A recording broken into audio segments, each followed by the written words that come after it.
Άλπης 2013 κυρίες και κύριοι. Κάνε ένα πανοραμικό.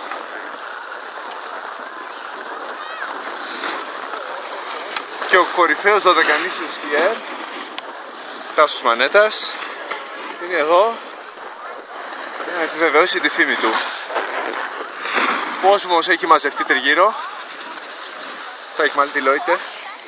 Έχουν όρθει όλοι για να με θαυμάσουν.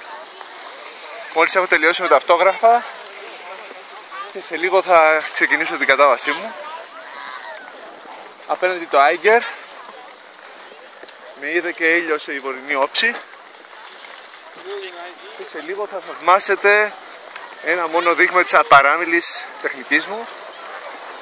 Να ευχαριστήσω το συνεργείο της Ελβετικής Τηλεόρασης που καλύπτει τη σημερινή μου κατάβαση και θα τα πούμε παρακάτω.